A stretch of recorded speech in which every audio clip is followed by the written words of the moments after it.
امام شافعی فرماتے ہیں جن گھروں میں لوگ فجر کی نماز کے وقت سوئے ہوتے ہیں ان گھروں میں رزق نہیں آتا. آپ فرماتے ہیں فجر کا وقت اللہ کے دینے کا وقت ہے، اس وقت اللہ بانٹتا ہے. حضور صلی اللہ علیہ وسلم کا فرمان ہے نا حدیث میں کہ تہجد کے وقت اللہ پہلے آسمان پہ نزول جلال فرماتا ہے جو اس کی شان کے لائق ہے تہجد کے وقت، اور وہ کہتا ہے مانگو میں تمہیں عطا کروں گا. لینے کی باری آئے تو بندہ سمیٹ سماٹ کے اندر گھس جائے. ہمارے ہاں یہ ہوتا ہے کہ عشاء کے بعد بچے بیٹھتے ہیں موبائل لے کے، تہجد کا وقت آتا ہے تو ان کی آنکھیں بند ہونی شروع ہوتے ہیں. تو لینے کے وقت تو سویا تھا، تیرا مسئلہ کیسے حل ہوگا؟ بھائی جب کوئی آدمی خیرات بانٹ رہا ہو تو جو پیالہ پیچھے کر لے اسے ملے گا؟ کہتے اس وقت آنا جب میں بانٹ رہا تھا، اب تو کدھر آ گیا ہے؟ مثال دے رہا ہوں. تو فجر کا وقت مانگنے کا ہے، تو ساری رات تو گزر گئی گیمیں کھیلتے ٹی وی دیکھتے، اور جو لینے کا وقت تھا تو سو گیا، تو کیسے آئے گا تیرے پاس؟ تو اٹھے سویرے بندوں سے مانگ کے دیکھ لیا، بڑی عزتیں خراب ہوئی. فجر کا وقت اٹھ کے جھولی پھیلائے. میرے رسول پاک علیہ السلام فرماتے ہیں رب فرماتے ہیں جب بندے میرے آگے جھولی پھیلاتے ہیں مجھے شرم آتی ہے، کیسے خالی واپس کر دوں. سورہ طلاق 2-3 نمبر آیت کی گھر جا کے تلاوت کریں. رب کریم نے فرمایا وَمَن يَتَّقِ اللَّهَ يَجْعَل لَّهُ مَخْرَجًا، فرمایا جب تو اللہ سے ڈرے گا تو اللہ ہر مشکل سے نکلنے کا تجھے رستہ عطا فرما دے گا. اور کیا خوبصورت انداز ہے قرآن مجید کا، اور ہم نے اس کا لاکھوں بار تجربہ کیا، بیسوں اور سینکڑوں بار یہ چیز ذاتی طور پر پریکٹیکل سے گزری. اللہ نے فرمایا ہر مشکل سے نکلنے کا رستہ بھی دے گا، وَيَرْزُقْهُ مِنْ حَيْثُ لَا يَحْتَسِبُ، اور اللہ تجھے وہاں سے رزق دے گا کہ تو نے کبھی سوچا بھی نہیں ہوگا. وَيَرْزُقْهُ مِنْ حَيْثُ لَا يَحْتَسِبُ، سے دے گا کہ تو نے کبھی سوچا بھی. ایک صحابی تھے حضرت عوف بن مالک رضی اللہ تعالیٰ، کہتے میرا بچہ کافروں نے قید کر لیا، گھر میں غربت پہلے بڑی زیادہ تھی، میں دروازہ رسول پہ آیا، حضور اب کیا کروں؟ تو کہتے ہیں نبی پاک نے فرمایا بھروسہ اللہ کی ذات پہ کر، توکل اللہ کی ذات پہ کر، اور گھر جا کے تسبیح لے کے میاں بیوی بیٹھ جاؤ اور پڑھو لا حول ولا قوت الا باللہ العلی العظیم، جاؤ پڑھو جا کے. کہتے میں گھر بیٹھا ابھی چند تسبیحاں پڑھی تھی کہ دروازے پہ دستک ہوئی، دروازہ کھولا تو میرا بیٹا دروازے پہ کھڑا تھا، پلٹ کے دیکھا تو 400 بکریاں بھی لایا تھا. اور میں نے کہا بیٹا یہ کیسے آ گئی؟ کہنے لگے ابا جی مجھے ایک حویلی میں کافروں نے قید کیا ہوا تھا، میں بڑا پریشان تھا، لیکن ابھی تھوڑا دیر پہلے پتہ نہیں کیا ہوا، میں نے یوں ہاتھ ہلایا تو رسیاں کھل گئی، باہر نکلا ہوں تو 2-3 بندوں پہ نیند کا ایسا غلبہ تھا کہ بے ہوش ہو کے گرے ہوئے تھے. 400 بکریاں بھی تھی، میں نے دروازہ کھولا بکریاں میرے ساتھ دوڑنے لگ گئی ہے، تو میں 400 بکری بھی لے آیا ہوں، پلٹ کے دیکھتا رہا ہوں پر میلوں کا سفر ہوا وہ آئے ہی نہیں. تو والد کہنے لگے بیٹا چلو پہلے مصطفیٰ کریم سے جا کے پوچھ لے، دیکھیں کیسے مالی مسئلے حل ہوتے ہیں. حضور سے جا کے پوچھیں کہ ہمارے لیے جائز بھی ہے کہ نہیں. کہتے ہیں دروازہ رسول پہ جا کے ہم کھڑے ہی ہوئے تھے کہ نبی پاک نے فرمایا دیکھا رب کریم کا فضل، دیکھا، فرمایا تیرا بیٹا بھی آ گیا، تیری غربت کا بھی حل ہو گیا ہے، یہ کافر کا مال ہے، اسے مال غنیمت سمجھ کے استعمال کر، تیرا ہی ہے. تو لا حول ولا قوت الا باللہ العلی العظیم پڑھیں تو رزق میں پڑھیں گے انشاءاللہ، بول کے بتائیے پڑھیں گے انشاءاللہ تعالی. لیکن سنی قوم تویز پہ لگ گئی ہے، کہتے وظیفہ پڑھنا پڑتا ہے، آپ لکھ کے دے گلے میں ڈالنے کے لیے تاکہ وہ ڈالتا جاؤں اور میرے اوپر پیسوں کی بارش ہوتی جائے. وظیفہ پڑھیں، وظیفہ پڑھیں. سنیں ایک اور وظیفہ سنیں، امام قرطبی نے تفسیر قرطبی میں لکھا رزق کی برکت کا وظیفہ. امام قرطبی نے لکھا ہے حضرت انس بن مالک رضی اللہ تعالیٰ عنہ کہتے ہیں ایک شخص حضور کی بارگاہ میں آیا، کہا یا رسول اللہ صلی اللہ علیہ وسلم غربت بڑی ہے، بڑا دکھی ہوں، بڑا پریشان ہوں. تو حضور نے وظیفہ بتایا، فرمایا جب بھی گھر جاؤ نا گھر والوں کو سلام کہنی ہے، السلام علیکم. یعنی کب کہنی ہے؟ جب بھی جاؤ. کب کہنی ہے؟ یعنی گھر سے نکلے ماچس لینے کے لیے واپس آ کے کہنا السلام علیکم.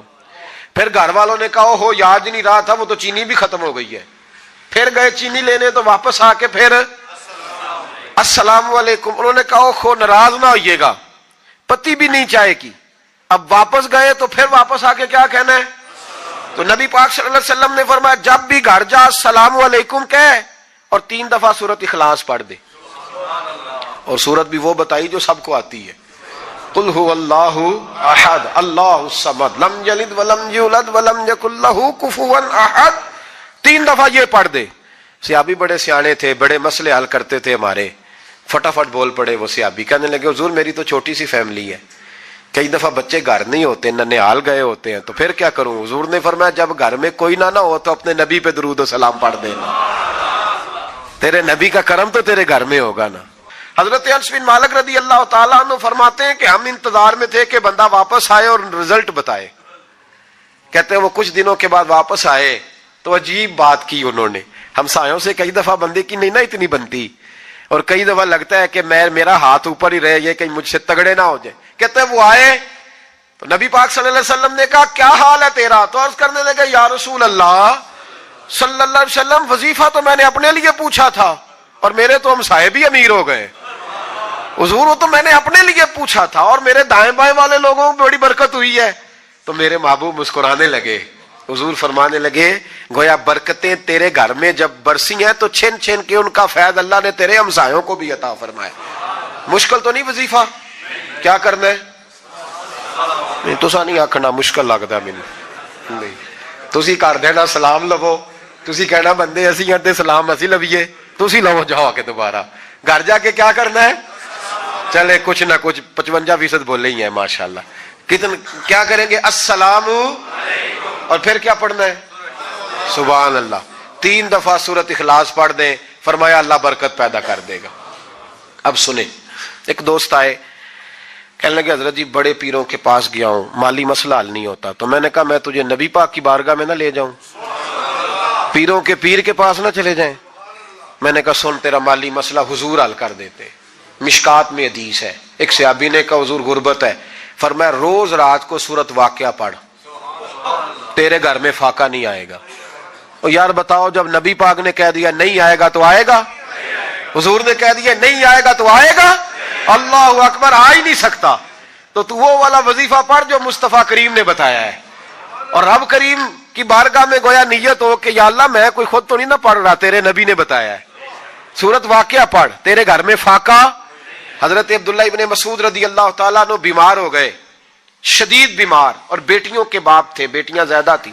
حضرت عثمان غنی رضی اللہ تعالیٰ عنہ کا دور خلافت تھا. جناب عثمان غنی تیمارداری کرنے آئے اور کہنے لگے عبداللہ آپ بڑے بیمار ہیں, ابن مسعود آپ بڑے علیل ہیں, کچھ پیسے نہ بھیج دوں خزانے سے؟ تو حضرت ابن مسعود کہنے لگے ضرورت نہیں. کہا آپ کی بیٹیاں ہیں کام آئیں گے. تو آپ فرمانے لگے میں نے بیٹیوں کو خزانہ دے دیا ہے. کہا کیا خزانہ دیا ہے؟ کہنے لگے میں نے اپنی بیٹیوں کو پابند کر لیا ہے, وہ رات کو روز سوتے وقت سورۃ واقعہ پڑھ کے سوتی ہے. تو نبی پاک نے کہا فاقہ نہیں آ سکتا, تو لہذا میری بیٹیوں پہ کبھی فاقہ نہیں آ سکتا. تو روز یہ تو کہتے ہو داماد جی سے کہ بھئی آپ مہربانی کرو, کو خرچہ بڑھاؤ, بچی بڑی پریشان ہے, تو بچی کو بھی ایک خزانہ دے دو, اس کو بیٹے روز رات کو سورۃ واقعہ پڑھا کر. رات سورۃ واقعہ پڑھے, صبح سورہ ملک پڑھے, دن کے وقت سورۃ بقرہ پڑھے.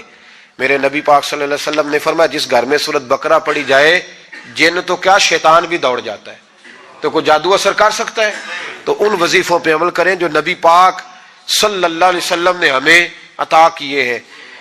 حضور غوث پاک نے بھی ایک وظیفہ بتایا ہے, وہ بھی بتا دوں آپ کو. غوث اعظم رضی اللہ تعالیٰ عنہ کی خدمت میں ایک شخص آیا, اس نے کہا حضور بڑی تجارت کرتا ہوں, کام نہیں چلتا. فرمانے لگے اب تو اللہ سے تجارت شروع کر دے. کیا مطلب؟ فرمانے لگے 10 کمائے تو ایک اللہ کے رستے میں دے, رب کریم اس کے بدلے میں تجھے 70 عطا فرمائے گا. اس نے کہا حضور اس طرح کروں؟ فرمایا تو یہ کر کے دیکھ, عبد القادر جیلانی وعدہ کرتا ہے اللہ تیری مدد کرے گا.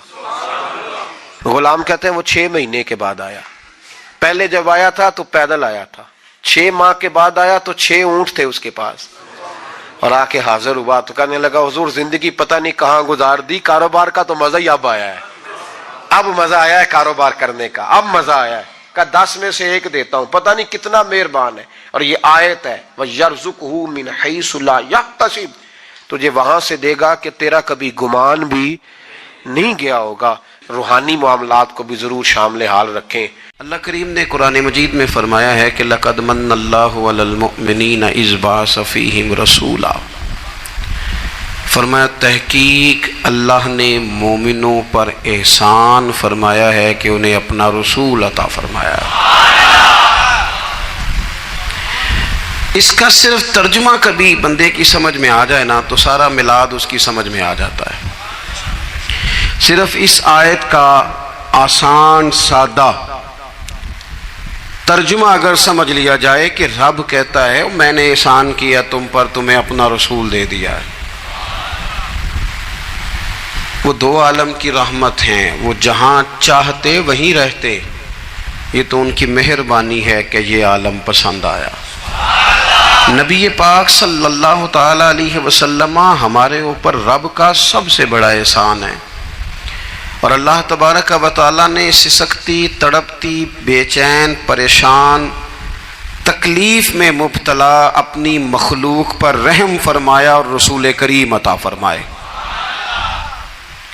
نبی پاک صلی اللہ تعالی علیہ وسلم کی تشریف آوری نے ایک ایک ذرے پر احسان کیا، حضور سے ایک ایک نگر، ایک ایک پتہ فیضیاب ہوا، لیکن بعض چیزیں ایسی ہیں جنہیں خصوصی طور پر سرکار نے نوازا، بعض معاملات پر خاص کرم نوازی حضور نے فرمائی۔ ایک اہم مسئلہ ہے عقیدے کا مسئلہ۔ جس بندے کا کوئی عقیدہ نہیں نہ ہوتا، کوئی نظریہ نہیں ہوتا، کوئی اس شخص کا خاص مزاج نہیں ہوتا سمجھنے والا، ماننے والا، وہ بندہ بھی بیچارہ کوئی زندگی کا لطف نہیں اٹھا پاتا۔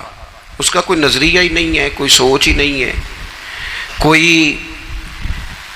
اس کی فکر ہی نہیں ہے اس نے کس طرف جانا ہے۔ عقیدہ نہ ہو بندے کا، یعنی دنیا میں معاذ اللہ کچھ ایسے لوگ پائے جاتے ہیں جو سرے سے اللہ تعالیٰ کوئی نہیں مانتے، زندگی کیسے گزرے گی؟